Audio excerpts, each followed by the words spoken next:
Hello my dear student, कैसे हैं आप सभी। मैं सौरभ, आप सभी का हमारे YouTube channel Indian education academy by Saurabh sir पर हार्दिक स्वागत करता हूं। आशा करता हूं कि आप लोग एकदम मस्त होंगे, स्वस्थ होंगे, जबरदस्त होंगे। चलिए भाई, फाइनली हम आज सब्जेक्ट वर्ब एग्रीमेंट की लास्ट क्लास पे पहुंच चुके हैं। आज हमारी सब्जेक्ट वर्ब एग्रीमेंट की लास्ट क्लास है। इसके बाद जो है आप लोग एकदम फ्री है, बढ़िया सा आप लोग अपना रिविजन करिएगा। ठीक है भाई, चलिए तो आज की हम अपनी क्लास स्टार्ट करते हैं। चलिए हम तो बढ़ते हैं सबसे पहले आज के कॉन्सेप्ट की ओर। आज का जो कॉन्सेप्ट है, आज की जितने भी कॉन्सेप्ट्स हम पढ़ेंगे वो सारे के सारे बहुत ही बेहतरीन है, बढ़िया है, मजेदार है। और क्वेश्चन में जब आते हैं, पेपर में जब आते हैं, तो हमेशा क्वेश्चन में डाउट क्रिएट करते हैं और इस डाउट को भी हमें आज समझना है। चलिए भाई, सबसे पहले हमारे सामने कुछ वर्ड है, तो मैंने लिखा जैसे कि सच वर्ड्स क्या हुए। जैसे कि हमारे पास हमें देखने को मिलता है सच वर्ड्स, जैसे कि आपको एक वर्ड देखने को मिलता है मोस्ट, आपको देखने को मिलता है नन, नन देखने को मिलता है। नोबडी क्या देखने को मिलता है, नोबडी में देखने को मिलता है। ईच देखने को मिलता है, एवरी देखने को मिलता है। ये ऐसे वर्ड्स हैं जो क्या आते हैं, हमारे स्टेटमेंट में आते हैं। ये जब भी आते हैं तो इनके बाद जो आता है वो यहाँ क्या देखने को मिलेगी, हमें सिंगुलर वर्ब लगानी है। इनके साथ हम क्या लगाएंगे, सिंगुलर वर्ब यूज करेंगे, सिंगुलर वर्ब आएगी। अब मोस्ट के साथ कभी कभी क्या होता है, प्लूरल भी वर्ब आ जाती है। चलिए समझते हैं कैसे। बाकी की चीजें हमारी क्या रहेंगी, स्टेटमेंट में एज इज रहेंगी। चलो भाई समझते हैं एग्जाम्पल की मदद से कि आखिर क्या है। जैसे मैंने कहा मोस्ट ऑफ द वर्क, क्या कहा भाई मैंने कहा most of the work, most of the work is has या हैव, क्या लिखेंगे भाई, हैज या हैव कंप्लीटेड, हैज या हैव कंप्लीटेड। बताइए भाई, ये स्टेटमेंट लिखा है, हमारा क्या करेक्ट आंसर बनेगा। मैंने लिखा most of the work has या हैव कंप्लीटेड। अब हमें इसको थोड़ा समझने की जरूरत है। मान लीजिए आपको एक काम दिया गया है, काम जो है एक ही काम है, लेकिन उस काम में बहुत सारी चीजें करनी है, लेकिन आप उसमें से जो भी काम दिया गया था आप उसकी ज्यादातर चीजों को कर चुके हैं। तो काम तो एक ही था, उसमें जो चीजें थी वो ज्यादातर आप कर चुके हैं। दैट मीन्स अब हमें यहाँ हेल्पिंग वर्ब सुननी है। क्या करनी है, हमें यहाँ हेल्पिंग वर्ब सिलेक्ट करनी कि इन दोनों में से क्या हेल्पिंग वर्ब आई। तो हमने देखा ऑफ के बाद क्या लिखा है, द वर्क। अब वर्क हमारी कैसी होती है, अनकाउंटेबल नाउन है। कैसी नाउन है, अनकाउंटेबल। और अनकाउंटेबल नाउन को हम हमेशा किस में काउंट करते हैं, सिंगुलर नाउन में काउंट करते हैं। किस में काउंट करते हैं, सिंगुलर। अरे भाई ये सिंगुलर नाउन है, जब सिंगुलर नाउन का यही मोस्ट पार्ट हो चुका है तो हमें उसके अकॉर्डिंग यहाँ पे हेल्पिंग वर्ब भी सिंगुलर लगानी होगी। तो हमारा यहाँ क्या हो जाएगा, हैज सही होगा, हैव क्या हो जाएगा, गलत। तो हमारा करेक्ट आंसर क्या बन गया है, most of the work has completed. ज्यादातर काम क्या है, उसका है कंप्लीट हो चुका है, ज्यादातर काम क्या हो चुका है, पूरा हो चुका है। चलिए भाई, अगर हम बात करें इसी तरीके से नेक्स्ट एग्जांपल की, मोस्ट से रिलेटेड करता ही दूसरा एग्जांपल लेते हैं। मैंने लिखा most of the students, most of the students. ध्यान से समझिएगा मैं क्या समझाना चाह रहा हूं। Most of the students, most of the students has या हैव, हैज या have arrived.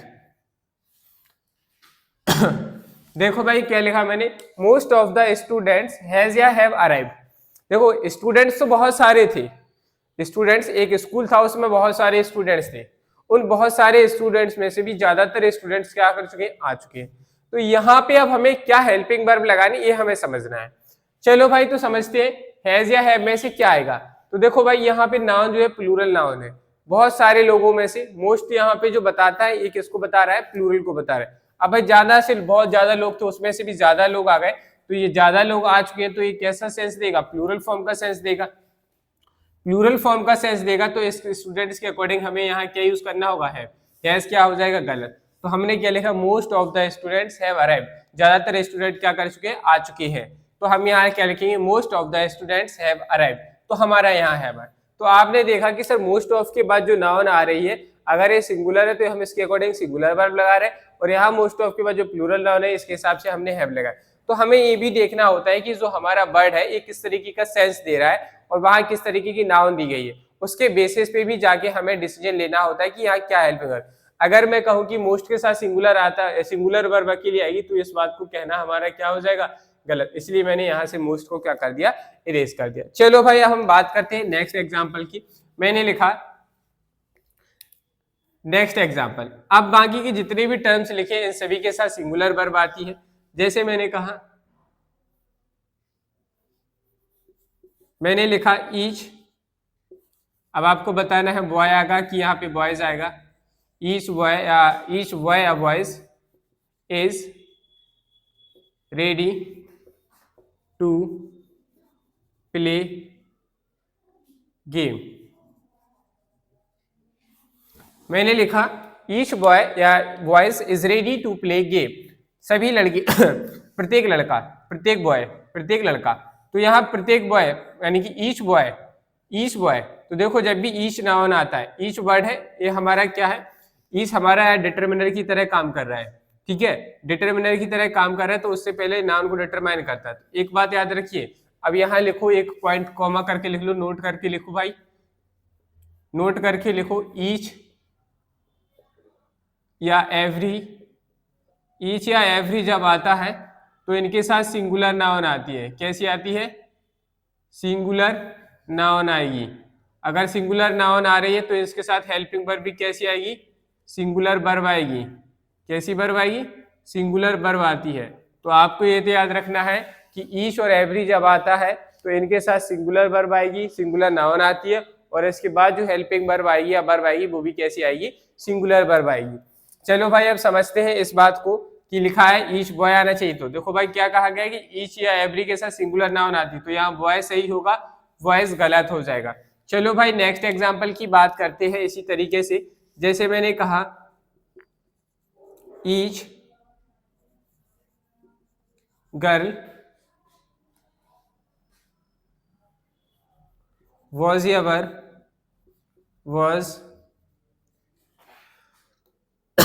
were going there।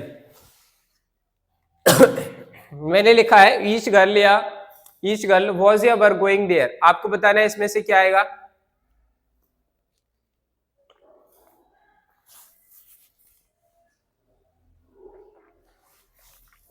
तो देखिए भाई क्या लिखा है, ईच गर्ल was या were going there। तो आपने कहा सर यहाँ गर्ल हमारा क्या है, नाउन है, और ये क्या है हमारा नाउन। नाउन से पहले ईच क्या रहा है, इसको डिटरमिनर करा है, डिटरमाइन कराया, तो ये हमारा डिटरमिनर बन गया। चलो सर ये डिटरमिनर बन गया, डिटरमिनर बना तो नाउन यहाँ पे गर्ल कैसा है, सिंगुलर है। ये गर्ल जो लिखा है कैसा बन रहा है भाई, सिंगुलर है कि नहीं। आपने कहा सर बिल्कुल सिंगुलर है, सिंगुलर है तो इसके साथ हेल्पिंग वर्ब क्या आएगी, सिंगुलर हेल्पिंग वर्ब आएगी। तो गर्ल के अकॉर्डिंग यहाँ क्या आना चाहिए, वॉज आना चाहिए। वॉज हमारा क्या हो गया, करेक्ट, वर हमारा क्या हो गया, रॉन्ग हो गया।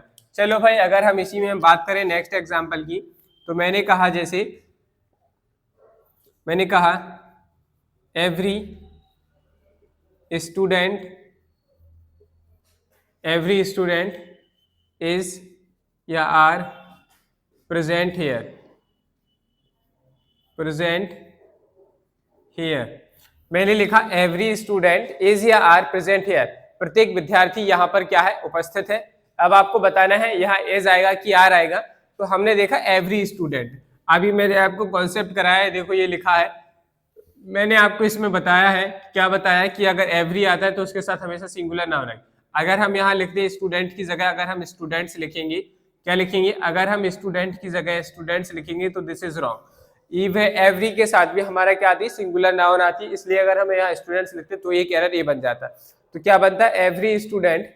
अब एवरी स्टूडेंट, स्टूडेंट कैसा हो गया, यहाँ पे सिंगुलर हो गया, सिंगुलर हो गया है तो इसके अकॉर्डिंग हेल्पिंग वर्ब भी कैसे आई, अगर नाउन सिंगुलर है तो उसके अकॉर्डिंग हेल्पिंग वर्ब भी क्या आएगी, सिंगुलर आएगी। तो ये स्टूडेंट के अकॉर्डिंग यहाँ क्या आना चाहिए, एज आना चाहिए। तो एज हमारा क्या बनेगा, करेक्ट बनेगा। आर हमारा क्या हो गया, रॉन्ग। तो every student is present here. अब प्रत्येक विद्यार्थी भाई स्कूल में भले ही बहुत सारे स्टूडेंट्स थे, लेकिन क्या हुआ कि सारे इसके एक एक करके हम बात कर रहे हैं वन बाई वन, तो वन बाई वन करेंगे, एक एक एक जब वन बाई वन बात करें तो वो कैसे रहेंगे, सिंगुलर रहेंगे। तो उसके बेसिस पे हमने क्या लिखा, every student is present here, और यहाँ पे प्रेजेंट है सभी। चलो भाई बात करते हैं नेक्स्ट एग्जाम्पल की, एग्जाम्पल नंबर 5। अच्छा ये हो गया 4 and this is a 5 example. Next example की बात करते हैं भाई। नेक्स्ट एग्जाम्पल में जैसे मैंने कहा नो वन हैज या हैव, नो वन हैज या have completed, no one has या have completed their work, their work. Next अगर हम बात करें एग्जाम्पल नंबर 7 की, मैंने कहा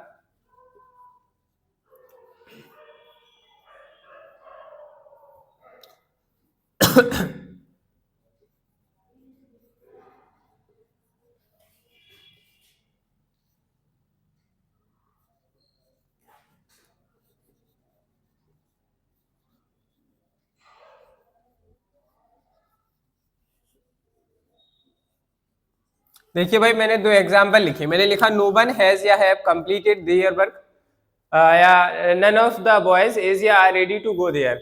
अगर हम बात करें no one has have completed his work, यहाँ पे देयर की जगह हिज लिखेंगे भाई, ज्यादा बढ़िया आ जाएगा। चलो भाई अब हमें क्या करना है, इस हमारे पास ये एग्जांपल दिया गया, नो वन हैज या have completed his work, none of the boys is या रेडी टू गो देयर। ये दो क्वेश्चन है, आपको इन दोनों में समझना है। चलिए भाई समझते हैं, क्या लिखा है, नो वन कोई नहीं आया, has have completed his work. अब हमारे पास यहाँ देखो, जब भी नो वन आता है आपको हमेशा इसे क्या मानना है, सिंगुलर मानना है। क्या मानना है, इसे सिंगुलर मानना है। जब भी ये आता है कोई नहीं है, कोई नहीं आया, तो जी मान लो अगर हम कहते तुमने होमवर्क किया, जब भी आप किसी से पूछेंगे कि आपने अपना काम किया, तो आप क्या कहेंगे, एक एक करके ही पूछेंगे, ऐसा तो नहीं कहेंगे आप लोगों ने अपना काम कर लिया। जैसे अगर एक आप स्टूडेंट है, मैं आपसे यही पूछूंगा आपने अपना काम कर लिया, तो आप कहेंगे सर यस।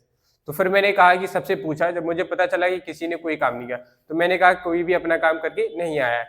तो इस तरीके के सेंस में हम वन बाय वन, तो नो वन जो आता है इसे हम सिंगुलर काउंट करते हैं, ये ने भी नहीं किया, ने भी नहीं किया, तो पर्टिकुलर से करने के सेंस में हमने नो वन लिखा। नो वन जब भी आता है तो ये क्या होता है, सिंगुलर होता है। अगर ये सिंगुलर है तो इसके साथ हमें क्या आएगी, सिंगुलर वर्ब आएगी। क्या यूज करना है, सिंगुलर वर्ब। नो वन के साथ यहाँ पे क्या आएगा, हैज आएगा, हैव हमारा क्या हो जाएगा, गलत हो जाएगा, और यहाँ हैज जो हेल्पिंग वर्ब आएगी इसके अकॉर्डिंग ही यहाँ पे वर्ब आनी चाहिए। अगर हम यहाँ कंप्लीटेड की जगह क्या लिखते, अगर हम इस कंप्लीटेड की जगह कंप्लीट लिखेंगे तो भी हमारा एरर क्या बन जाएगा, क्वेश्चन गलत हो जाएगा। यानी कि हमें हो सकता है कि पेपर में नो वन के साथ हैज दिया होता, लेकिन यहाँ कंप्लीट दिया होता, वर्ब का थर्ड फॉर्म। तो आपको याद रखना है कि यहाँ हैज आया तो इसके साथ वर्ब की थर्ड फॉर्म आनी चाहिए थी, ना कि फर्स्ट फॉर्म। तो अगर हम कंप्लीट लिखेंगे तो ये हमारा क्या हो जाएगा, एरर हो जाएगा। मतलब कंप्लीट नहीं आना चाहिए था, क्या आना चाहिए था, कंप्लीटेड आना चाहिए था। तो आपको इस तरीके से आइडेंटिफाई करना भी आना चाहिए। चलिए भाई बात करते हैं नेक्स्ट एग्जांपल की। एग्जांपल नंबर 7 में कहा है, नन ऑफ द बॉयज, इनमें से मतलब बहुत सारे बॉयज थे लेकिन उनमें से कोई भी नहीं, none of the boys is are ready to go there. जब भी ऐसा आता है कि बहुत सारे लड़कों में से कोई भी ऐसा नहीं कर रहा है, तो उसे हम हमेशा सिंगुलर काउंट करते हैं। किसमें काउंट करते हैं, सिंगुलर में काउंट करते हैं। सिंगुलर काउंट करेंगे तो हम सिंगुलर, ये जो नन आता है हमारे क्या है, सिंगुलर।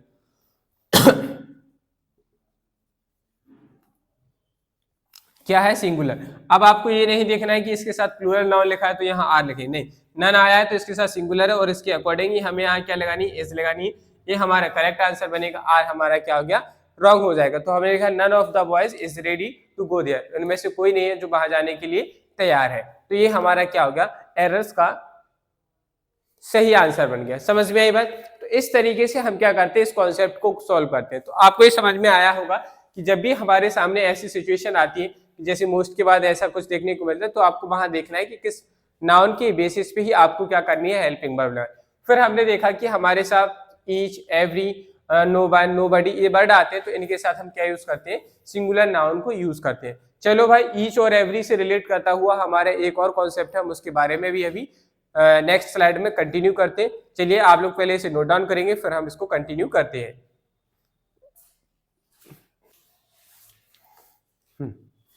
चलिए भाई नेक्स्ट कॉन्सेप्ट की बात करते हैं। अब नेक्स्ट कॉन्सेप्ट हमारा भी ईच से रिलेटेड करता है। तो देखो भाई क्या है, समझिएगा। यहाँ पे हमें दो चीजें देखने को मिलती है, ईच आएगा, ईच के बाद फिर एक नाउन आई, फिर आपको एक कंजंक्शन देखने को मिलेगा एंड, एंड के बाद फिर से ईच आया और उसके बाद आपको फिर से एक नाउन देखने को मिली। क्या देखने को मिली, एक फिर से नाउन देखने को मिली। जब भी ऐसा होता है तो हमें यहाँ पे क्या करना है, सिंगुलर वर्ब यूज करनी है। क्या यूज करनी है, सिंगुलर वर्ब यूज करनी है, बाकी सारी चीजें एज इट इज रहेंगी। अब आप कहोगे सर इसमें ऐसी क्या बात है, इसलिए इसमें बात है कि हमने कहा था ईच नाउन, ईच के बाद यहाँ एक एक करके हो रहा है तो दो हो रहा है, तो यहाँ सिंगुलर वर्ब नहीं आनी चाहिए, लेकिन यहाँ सिंगुलर वर्ब भी आती है। हम भले ही जितने लोग थे उनमें से हर एक की एक बार में एक ही लोग की बात करेंगे, इसलिए हमें उनके साथ क्या बताना होता है, हम एक एक करके उन्हें रिप्रेजेंट करते हैं। और हमारे सामने जो वर्ड लिखा है ईच एक ऐसा वर्ड होता है, इसके साथ हमें ये हमेशा हर एक एक को ही बताता है, एक बार में एक को ही बताता है, इसलिए इसके साथ सिंगुलर वर्ब आती है। चलो एग्जाम्पल की हेल्प से समझते हैं। जैसे मैंने कहा each boy and each boy and each girl is या आर रेडी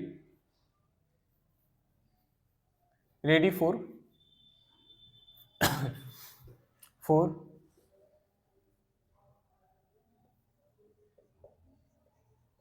साइंस एग्जीबिशन।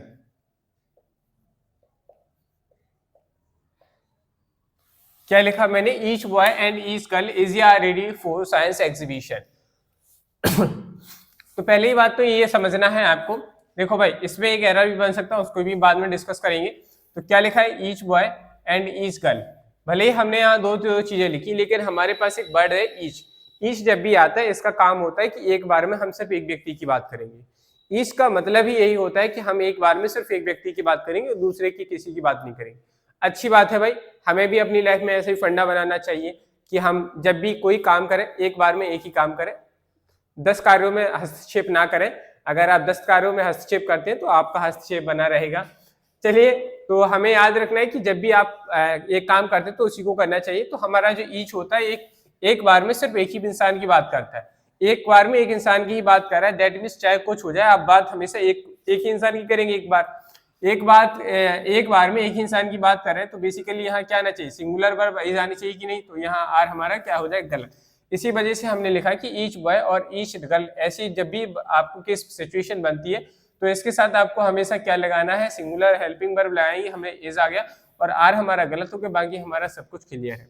चलिए भाई, एक बात और समझने वाली बात है कि इसमें एक एरर इस तरीके से भी बन जाता है, तो आपको उसको तैयार रहना है इसके लिए। जैसे मैंने कहा each student and each student या ईच टीचर्स is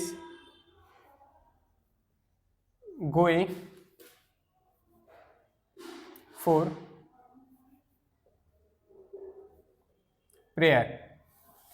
प्रत्येक स्टूडेंट और प्रत्येक टीचर्स कहाँ जा रहे हैं, प्रेयर के लिए जा रहे हैं। तो देखिए भाई, इसमें हमारा क्या गलत है, क्या कोई एरर है? तो हमने कहा each student and each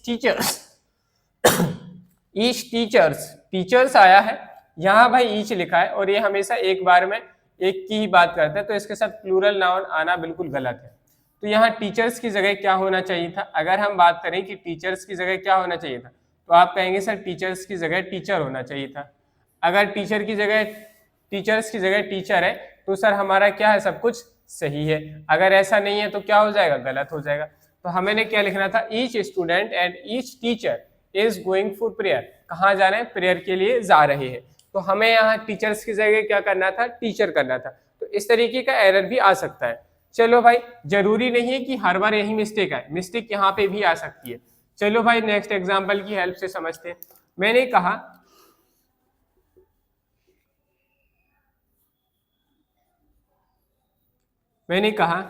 each girls and each boy, each girls and each boy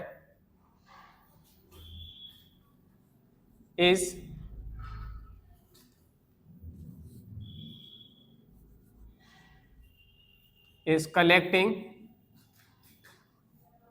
some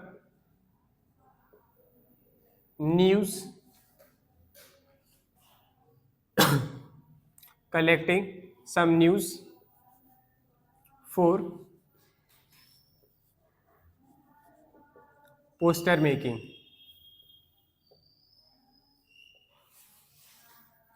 for poster making.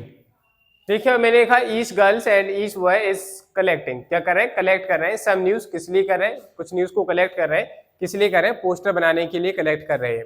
चलो भाई ये हमारा स्टेटमेंट लिखा है, ईच गर्ल्स लिखा है, लेकिन यहाँ क्या आया, ईच के बाद गर्ल्स आया जो कि गलत है भाई।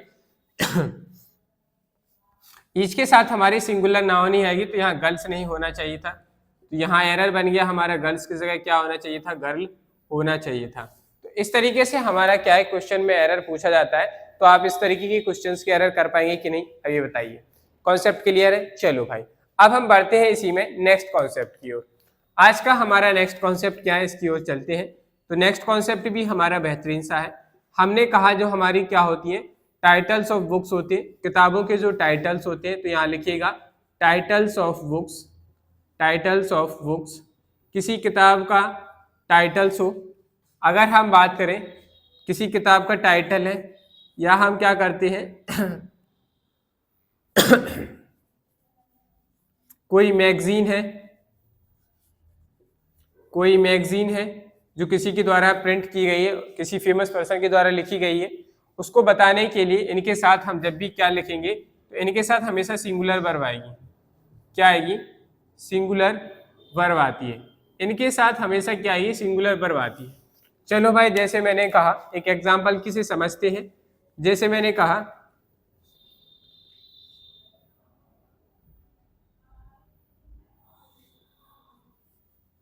मैंने लिखा 3000 लीग्स, मैंने लिखा 3000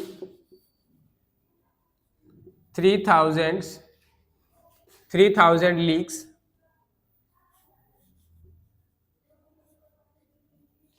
3000 leagues under the sea, under the sea was ever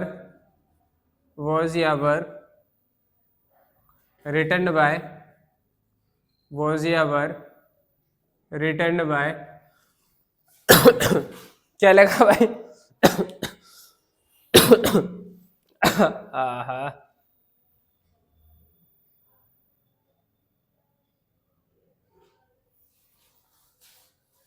by joules वर्न।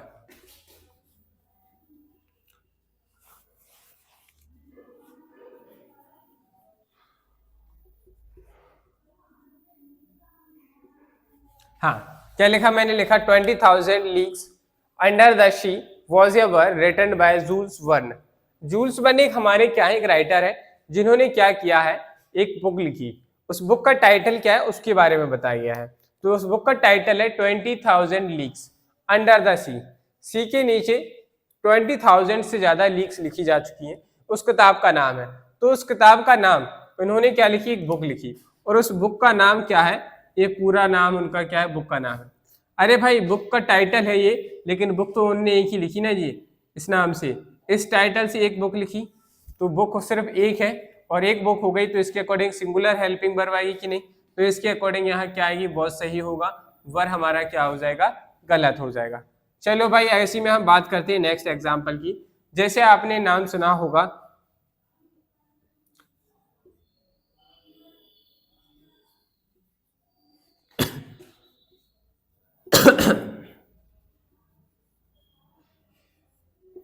मैंने लिखा Ashtadhyayi, Ashtadhyayi, Ashtadhyayi was ever written by, was ever written by Panini.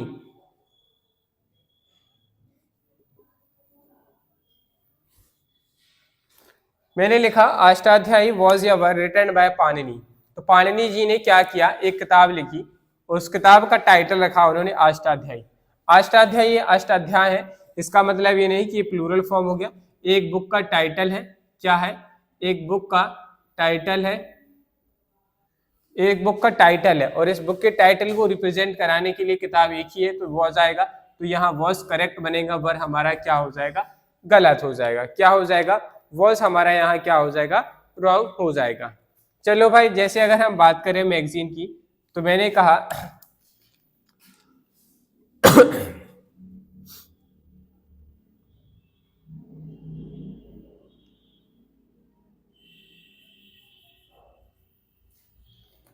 the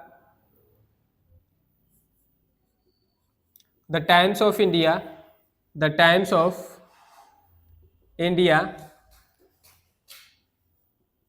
is या are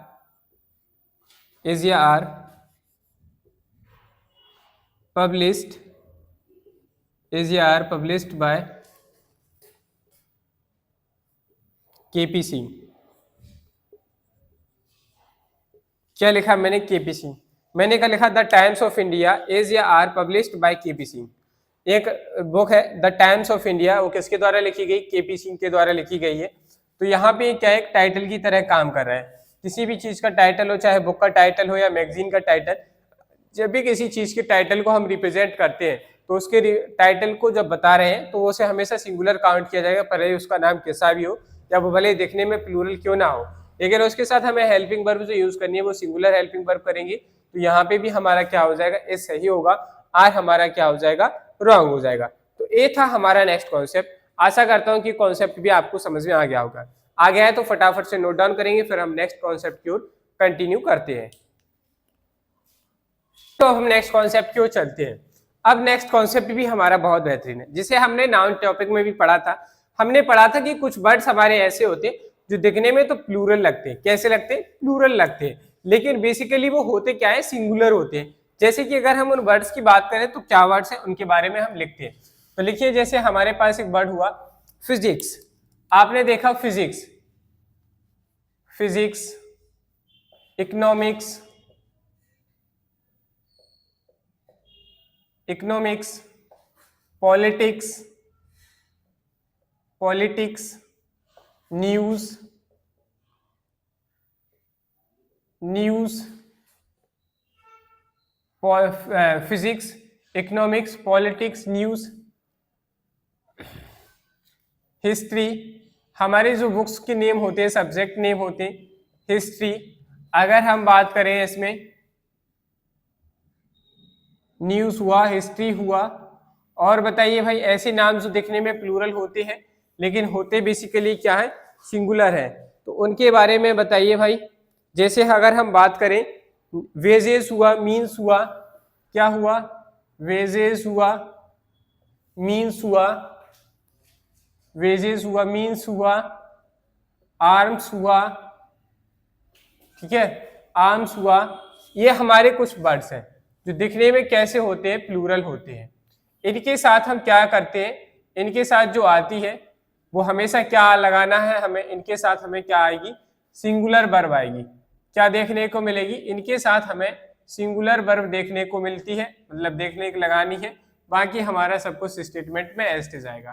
तो मैंने लिखा है कि इन वर्ड्स के साथ फिजिक्स, इकोनॉमिक्स, पॉलिटिक्स, जिसके लास्ट में हमें एस देखने को मिलता है लेकिन वो किसी सब्जेक्ट को बता रहे होते हैं, वो यानी कि सिंगुलर होते हैं, उन्हें हम बताने के लिए भी हम क्या यूज करते हैं? इनके साथ हम क्या यूज करते हैं? सिंगुलर वर्ब यूज करते हैं। बाकी हमारा स्टेटमेंट एज इट इज रहता है। चलो भाई समझते हैं एग्जाम्पल हेल्प से। जैसे मैंने कहा पॉलिटिक्स, पॉलिटिक्स, पॉलिटिक्स इज या आर, पॉलिटिक्स इज या आर, पॉलिटिक्स इज या are dirty game. Politics is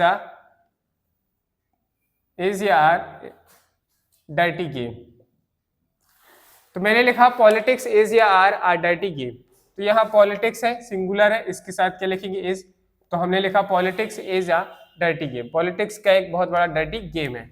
अगर जैसे मैं बात करूं नेक्स्ट एग्जांपल की, मैंने लिखा इकोनॉमिक्स इज या आर, इकोनॉमिक्स इज या आर,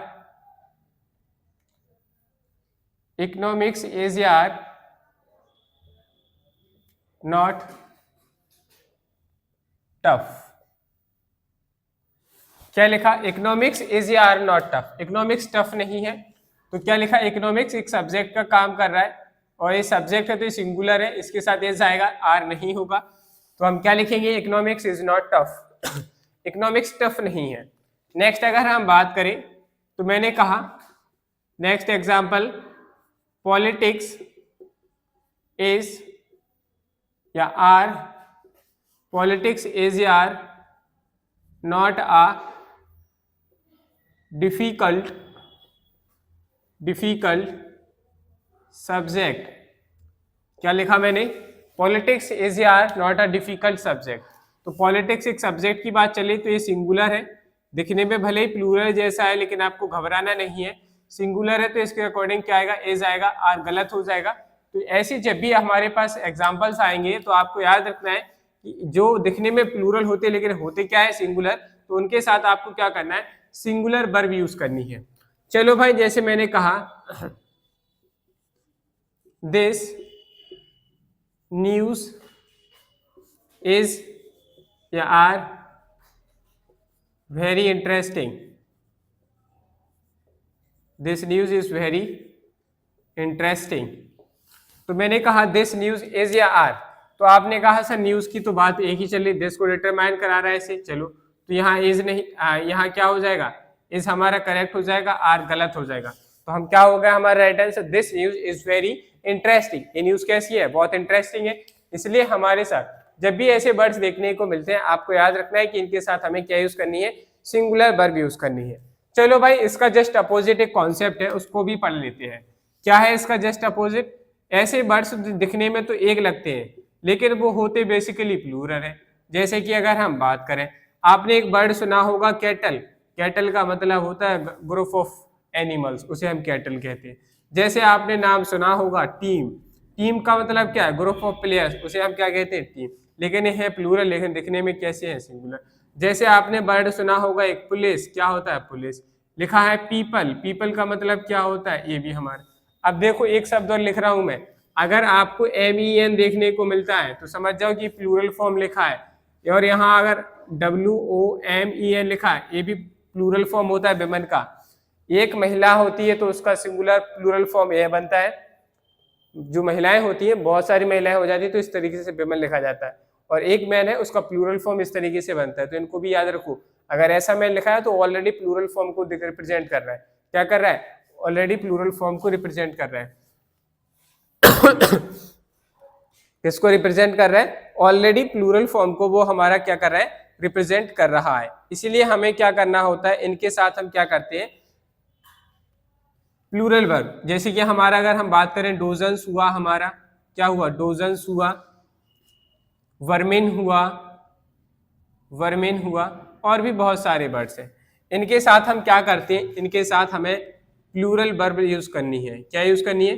इनके साथ हम प्लूरल वर्ब यूज करेंगे, बाकी स्टेटमेंट हमारा एज इट इज रहेगा। चलो भाई, लिखते हैं। मैंने कहा, क्या कहा है एग्जाम्पल में? मैंने कहा द पुलिस, क्या लिखा? द पुलिस हैज या हैव, द पुलिस हैज या हैव, द पुलिस हैज या have found the dacoit, found the dacoit. The police has या हैव फाउंड द डेकोइट। तो पुलिस फाइंड कर चुकी है। तो आप भले ही पुलिस सिंगुलर दिख रहा है इसमें कहीं भी ऐसे नहीं लगाए, लेकिन ये भाई प्लूरल का काम है। क्या है? प्लूरल सेंस देता है, और प्लूरल दे रहा है तो इसके अकॉर्डिंग क्या आएगा? हैव आएगा। हैज क्या हो जाएगा? गलत। तो the police have found the dacoit, तो क्या लिखेंगे? The police have found the dacoits. ठीक है भाई, तो हमारे क्या बन गया? करेक्ट आंसर बन गया। चलो भाई, नेक्स्ट एग्जाम्पल की बात करते हैं। तो मैंने कहा many people, many people was या वर, मैनी पीपल वॉज या वर killed, was या were killed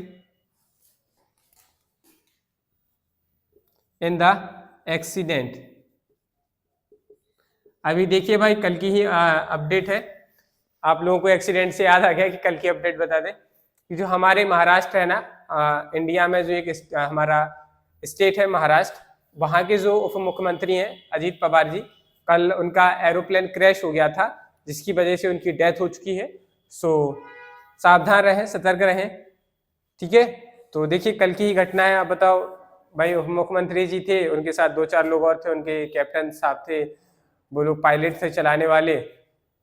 इमरजेंसी लैंडिंग करनी थी तो उन्हें रनवे दिखा नहीं, तो किसी और जगह पे उन्होंने लैंड कर दिया, तो उसकी वजह से क्या हो गया? क्रैश हो गया।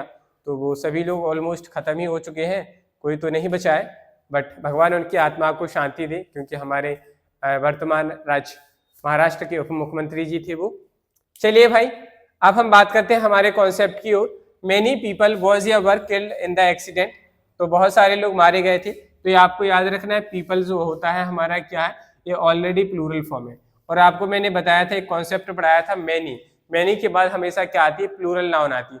तो आप ऐसे भी याद रखते हैं कि यहाँ मैनी आया है तो इसके साथ ऑलरेडी प्लूरल नाउन होगी। अगर ये प्लूरल है तो सर इसके अकॉर्डिंग वर आएगा, वॉज नहीं आएगा। तो हमारा यहाँ क्या करेक्ट आंसर बन जाएगा, वर इज द राइट आंसर बन जाएगा। चलो भाई अगर हम बात करें इसी में नेक्स्ट एग्जाम्पल की, तो नेक्स्ट मैंने कहा अब देखिएगा आपको कैसे घुमाया जा सकता है। देखो मैंने कहा मैनी मैन, मैनी मैन बहुत ज्यादा व्यक्ति जो है कैन डू दिस वर्क, इस काम को बहुत सारे आदमी जो है कर सकते हैं। क्या इस स्टेटमेंट में कोई गलती है? जो भी स्टूडेंट इस क्वेश्चन का आंसर बता रहा है दैट मीन्स उसने जो मैंने अभी कुछ टाइम पहले कुछ बात कही थी उसको बहुत ध्यान से सुना है। बता पाते हैं तभी है, अगर नहीं बता पा रहे हैं तो भाई सब बेकार है। मैंने लिखा many man can do this work, क्या इसमें कोई एरर है? अगर है तो क्या है, और अगर नहीं है तो बताइए। अपना जो भी आंसर है आपका, अपना आंसर कमेंट बॉक्स में कमेंट करते चलिए भाई। चलिए भाई बात करते हैं, हम अपने आंसर की ओर चलते हैं, सीखते हैं कि क्या इसमें कोई एरर है या नहीं है। तो देखिए भाई मैंने लिखा many man can do this work. चलो भाई कैन आया, कैन के अकॉर्डिंग वर्ब की फर्स्ट फॉर्म आई, बाकी सारी चीजें ठीक है। बट हमें देखने की जरूरत यहाँ है, मैनी मैन में देखने की जरूरत है। यहाँ लिखा है मैनी और यहाँ लिखा है मैन। मैनी जो आता है ये हमारा क्या है, डिटर्मिनर है, डिटर्मिनर का काम कर रहा है और एक इसको बता रहा है, बहुत सारे लोगों को बता रहा है। ये मैनी जो के साथ हमेशा प्लूरल नाउन आती है, और यहाँ पे तो जो लिखा है वो सिंगुलर नाउन लिखा है। MEN क्या होता है, सिंगुलर, इसीलिए मैंने यहाँ लिखा है MEN, ऐसा लिखा होता है तो प्लूरल होता है। तो यहाँ MEN नहीं क्या आना चाहिए था, MEN आना चाहिए था। हल्की सी मिस्टेक थी बस, यही इस क्वेश्चन में क्या था, एरर था। तो यहाँ हमें क्या लिखना था, MEN की जगह MEN मैन लिखना था। चलो भाई बात करते हैं इसी में हम अगर नेक्स्ट एग्जाम्पल की, तो जैसे मैंने कहा, हाँ मैंने कहा next example, the kettle was ever, the kettle was ever found in the ground,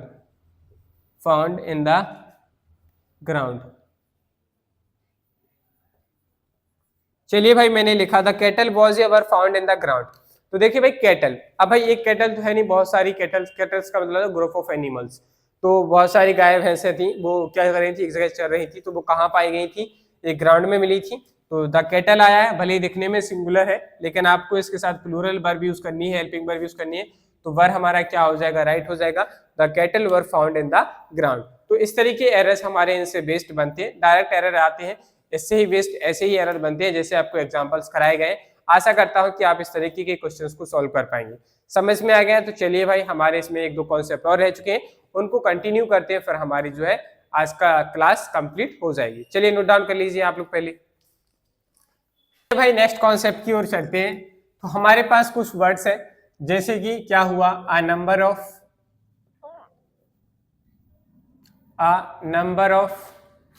a lot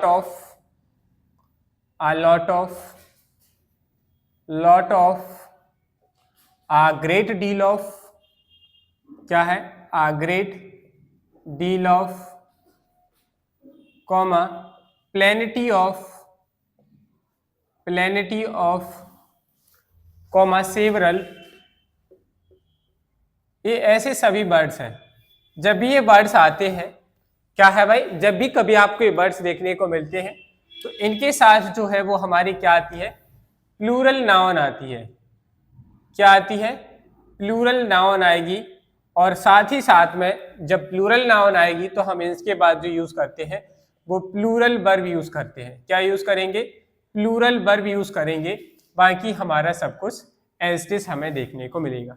concept क्या है समझिए, जब भी आपको कभी ये वर्ड देखने को मिलते हैं, a number of, a lot of, a great deal of, plenty of, several, इन सभी के बाद जब हम यूज करते हैं तो वहां पर हमें प्लूरल नाउन यूज करना होता है, और प्लूरल नाउन के साथ ही हम वहां क्या यूज करेंगे, प्लूरल वर्ब यूज करते हैं। This is the concept. चलिए समझते हैं with the help of example. Example की मदद से हम समझते हैं कि आखिर क्या बात है। जैसे मैंने कहा अ नंबर ऑफ यहाँ स्टूडेंट होना चाहिए या students, a number of students was ever going there। मैंने लिखा नंबर ऑफ स्टूडेंट या स्टूडेंट्स आना चाहिए, was ever या गोइंग there। हम सिर्फ अभी सीख रहे हैं कि किस तरीके से एरर बनाया जाता है। तो देखिए भाई, सबसे पहले तो ये याद रखना है, आ नंबर ऑफ आया तो इसके साथ प्लूरल नाउन आएगी। तो प्लूरल नाउन इनमें से कौन सी है? हमारा स्टूडेंट्स है, तो हमें प्लूरल नाउन लिखनी है। इस मतलब सही रहेगा, हमारा सिंगुलर नाउन क्या हो जाएगा? गलत। आ नंबर ऑफ के साथ हम स्टूडेंट लिखेंगे तो गलत हो जाएगा, हमें क्या लिखना होगा? स्टूडेंट्स लिखना होगा, यानी कि हमें वहां पे प्लूरल नाउन लेनी है। तो हमारा यहाँ प्लूरल नाउन क्या था? स्टूडेंट्स था, तो इसलिए हमारे करेक्ट बना, स्टूडेंट हमारा क्या हो गया? रॉन्ग हो गया। चलो भाई, हम बात करें a number of. A number of का मतलब संख्या एक नहीं है, कोई संख्या। बहुत सारे स्टूडेंट्स थे, उनमें से कुछ संख्या में क्या है? बहुत सारे स्टूडेंट्स थे, लेकिन उसमें से हमारे पास क्या है? कुछ संख्या में स्टूडेंट वहां जा रहे थे। जैसे अगर हम बात करें कि एक पिकनिक है, उस पिकनिक में बहुत सारे स्टूडेंट्स हैं। अब इस कुछ स्टूडेंट्स क्या है? एक जगह खड़े हुए और कुछ स्टूडेंट वहां जा रहे थे, कुछ स्टूडेंट वहां जा रहे थे। ऐसा होता है, तो उस टाइप की सिचुएशन में तो यहाँ आ का मतलब कुछ वहां, कुछ के सेंस में भी होता है आ। तो आ नंबर ऑफ का मतलब है कुछ संख्या में लोग वहां जा रहे थे, कुछ संख्या में आ। तो जब भी भाई कुछ जा रहा है, कुछ जा रहा है, तो प्लूरल फॉर्म का सेंस आ रहा है। अगर प्लूरल फॉर्म का सेंस आ रहा है, दैट्स व्हाई हम कह सकते हैं कि हमें वहां क्या यूज करना चाहिए? प्लूरल फॉर्म का सेंस आ रहा है तो प्लूरल वर्ब यूज करेंगे कि नहीं? तो यहाँ बताओ, वॉज आना चाहिए कि वर आना चाहिए? आप कहेंगे सर वॉज तो आएगा नहीं, फिर अब क्या आना चाहिए? वर आना चाहिए कि नहीं? तो हमारा यहाँ क्या हो जाएगा? A number of students was या were going there। तो हमारा यहाँ क्या आ जाएगा? वर आ जाएगा, क्योंकि सर वर का सेंस दे रहा है, was गलत, क्योंकि आ नंबर ऑफ कुछ को दिखाता है, मतलब कि बहुत सारे। अब एक तो है नहीं, अगर एक होता तो हम उसके हिसाब से ही क्या यूज करते वर्ब, लेकिन ये बहुत एक से ज्यादा को बता रहा है, ये वन से ज्यादा को बताता है, इसलिए हमने यहाँ क्या लिखा? वर लिखा, और ये हमारा क्या बन गया? करेक्ट आंसर बनकर तैयार हो गया। चलो भाई, हम बात करते हैं नेक्स्ट एग्जाम्पल की। जैसे मैंने लिखा a lot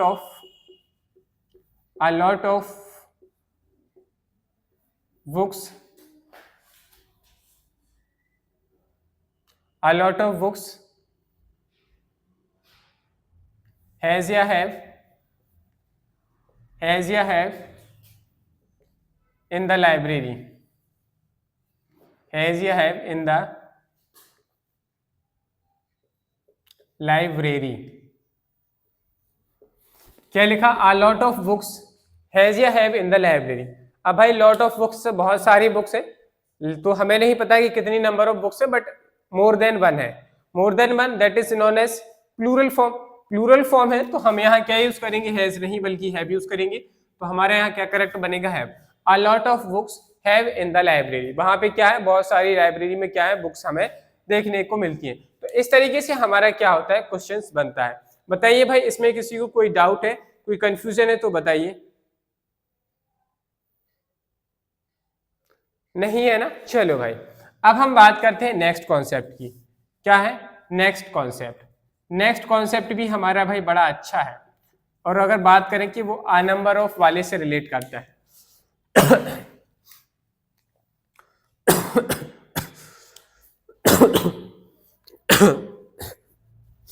क्या है कॉन्सेप्ट? इसके बारे में समझते हैं। कॉन्सेप्ट है हमारा, हमें एक वर्ड देखने को मिलेगा the number of. The number क्या देखने को मिलेगा? The number of. इसके बाद जो आता है हमें प्लूरल नाउन देखने को मिलेगी। अब हम भाई प्लूरल नाउन में से किसी एक को लेंगे प्लूरल नाउन, लेकिन द नंबर ऑफ, अब द जो आता है स्पेसिफिक करता है कि हमने इतने के लोगों की बात कर रहे हैं, स्पेसिफिक करता है, यूनिक बनाता है, डेफिनेट होते हैं। डेफिनेट होता है तो हम यहाँ ये कहते हैं कि वो क्या करेगा? बहुत सारे में से किसी एक की पर्टिकुलर की बात करेगा, पर्टिकुलर सेंस बनाता है, तो उसके साथ हम यहाँ पे क्या यूज करते हैं? सिंगुलर वर्ब यूज करते हैं। क्या यूज करेंगे? सिंगुलर वर्ब यूज करेंगे, और बाकी हमारा स्टेटमेंट एज इज आ जाता है। समझ में आई बात? क्या है कॉन्सेप्ट? तो कॉन्सेप्ट हुआ हमारा द नंबर ऑफ आएगा, उसके साथ प्लूरल नाउन आएगी, और उसके बाद हमें जो हेल्प वर्ब यूज करनी होती है वो हमारी क्या आएगी? सिंगुलर वर्ब आएगी। क्या आएगी? सिंगुलर वर्ब आएगी। चलो भाई, मैंने कहा एग्जाम्पल से समझते हैं। मैंने कहा द नंबर ऑफ, क्या कहा? The number of the number of apples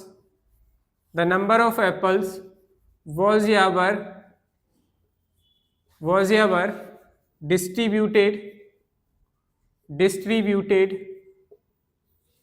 among the students। मैंने क्या कहा, the number of apples was over distributed among the students के बीच में बांटे गए थे। चलो भाई ठीक है, बांटे गए थे, बट हमें मतलब उससे नहीं रखना है। हमने देखा सर द नंबर ऑफ आया है और इसके बाद में हमें प्लूरल नाउन देखने को मिली, ठीक है। अगर हम यहाँ एप्पल्स की जगह एप्पल लिखेंगे तो ये हमारा गलत हो जाएगा, यहाँ एप्पल्स ही आएगा। फिर हमारे साथ जब भी ऐसा आता है द नंबर ऑफ आया तो इसके साथ आपको क्या यूज करनी है, सिंगुलर हेल्पिंग वर्ब यूज करनी है, तो वह सही हो जाएगा, वर हमारा क्या हो जाएगा, गलत आंसर हो जाएगा। तो हमने क्या देखा कि द नंबर ऑफ आएगा, उसके साथ हमारी क्या आनी चाहिए, प्लूरल नाउन आनी चाहिए। लेकिन हेल्पिंग वर्ब जो आएगी अगर हम बात करें वो क्या आएगी, सिंगुलर वर्ब हमारी हमें वहां देखने को मिलेगी। तो यहाँ हमारा क्या गया, वो सही हो गया, वर हमारा क्या हो गया, गलत हो गया। समझ में आई बात? चलो भाई एक और एग्जाम्पल से समझ लेते हैं। जैसे मैंने कहा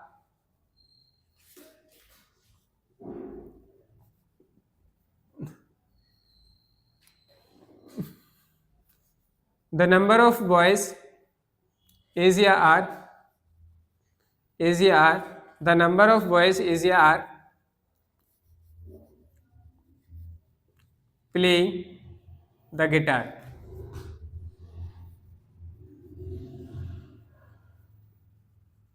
लेकिन देखो भाई बहुत सारे लड़के थे लेकिन उसमें से एक ही लड़का है वो क्या कर रहा हो, गिटार बजा रहा हो, गिटार बजा रहा है। द नंबर ऑफ बॉयज, वहां पे बहुत सारे लड़के थे, but is playing the guitar, तो एक है वो उसको क्या कर रहा था, गिटार बजा रहा था। तो हमारे यहाँ क्या सही होगा, इस सही होगा, आर गलत हो जाएगा, और बाकी हमारा सब कुछ स्टेटमेंट में ठीक है, इसमें कोई और डाउट है नहीं।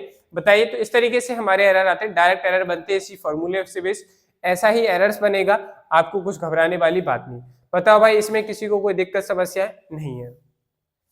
चलो भाई आज की क्लास का अगर हम बात करें लास्ट कॉन्सेप्ट, आज की क्लास की अगर हम बात करें लास्ट कॉन्सेप्ट की, तो लास्ट कॉन्सेप्ट हमारा क्या है, इसको थोड़ा समझते हैं। जैसे हमने पढ़ा था नाउन टॉपिक में पढ़ा था कलेक्टिव नाउन, क्या पढ़ा था, कलेक्टिव नाउन। हम कलेक्टिव नाउन में हमने पढ़ा था आ ग्रुप ऑफ वर्ड्स, उसे हम क्या कहते हैं, ठीक है, तो ऐसे कहते हैं। जैसे अगर हम बात करें ग्रुप ऑफ शिप्स, हम फ्लीट कहते हैं, क्या कहते हैं, ग्रुप ऑफ शिप्स हम क्या कहते हैं, फ्लीट कहते हैं। तो हमने लिखा, हम इसे ऐसे भी लिख सकते हैं, अभी मात्र समझिएगा मैं क्या बताना चाह रहा हूं। मैंने कहा अ फ्लीट ऑफ शिप्स, जहाजों का बेड़ा। अब ये क्या है, a group of, a fleet of. जब भी हम कलेक्टिव नाउन्स को लिखते हैं ऐसे, तो यहाँ इसके साथ जो आता है ऐसे वर्ड आएंगे, इनके बाद यहाँ प्लूरल नाउन आएगी, लेकिन यहाँ आपको एज देखने को मिले। जब भी ये मिलेगा, अब इन सभी से मिलके ये बना है, तो जब ये बनता है तो इसको हमेशा हम सिंगुलर काउंट करेंगे। क्या करते हैं, सिंगुलर काउंट करते हैं। तो इसी से बेस्ड हमारा क्या है, और last concept of the class. चलो भाई नेक्स्ट कॉन्सेप्ट,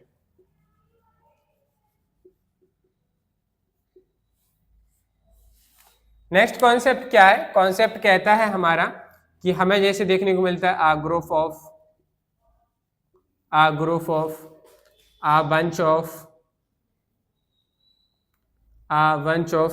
हमारे पास कुछ वर्ड्स देखने को मिलते हैं हमें, जैसे कहा a group of, a bunch of, a flock of.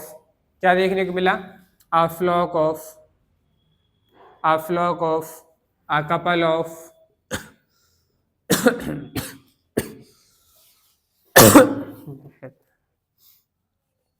a couple of, a group of, a bunch of, a flock of, a couple of, ऐसे बहुत सारे वर्ड्स आते हैं।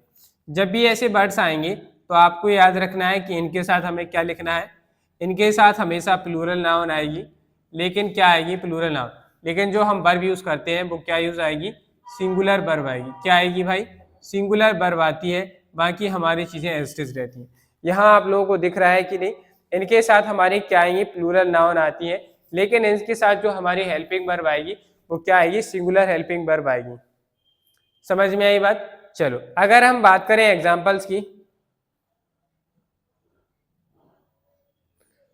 चलो भाई एग्जाम्पल्स की हेल्प से समझते हैं कि आखिर हम क्या करेंगे, कैसे सॉल्व करेंगे इस तरीके के क्वेश्चंस कॉन्सेप्ट को। तो देखिए भाई, जैसे मैंने लिखा a couple of parrots, a couple of parrots Asia are flying in the sky, flying in the sky। मैंने लिखा a couple of parrots Asia are flying in the sky। क्या है?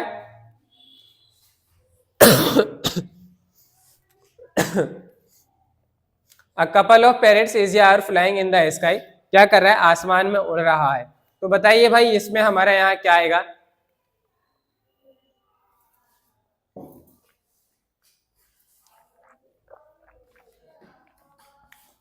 तो आपने कहा सर यहाँ लिखा a couple of है, इसके साथ प्लूरल नाउन है, बिल्कुल सही। अगर हम पैरेट्स की जगह पैरेट लिखते तो हमारा क्या हो जाता? गलत हो जाता। तो यहाँ हमारा पैरेट गलत होता, पैरेट सही है। तो जब भी ऐसा आएगा तो आपको याद रखना है इसके साथ हमें क्या रही? सिंगुलर वर्ब आएगी, इज हमारा करेक्ट हो जाएगा, आर हमारा क्या हो जाएगा? रॉन्ग आंसर हो जाएगा। चलो भाई, जैसे मैंने कहा a group of travellers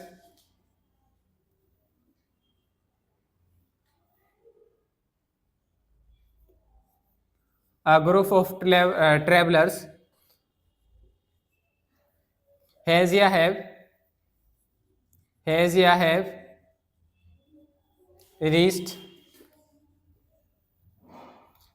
have reached his destination। क्या लिखा मैंने लिखा a group of travelers has या have reached his destination। भाई अपनी डेस्टिनेशन पे पहुंच चुका है। तो देखो ट्रेवलर्स तो बहुत सारे हैं लेकिन उनका ग्रुप सिर्फ एक ही है कि नहीं? अब ट्रेवलर्स बहुत थे लेकिन ग्रुप एक था, तो हमें ये नहीं देखना है कि उसमें कितने लोग हैं, हमें ये देखना है कि ग्रुप कितना है। तो बात ग्रुप की चल रही, ट्रेवलर्स का क्या है? ग्रुप है।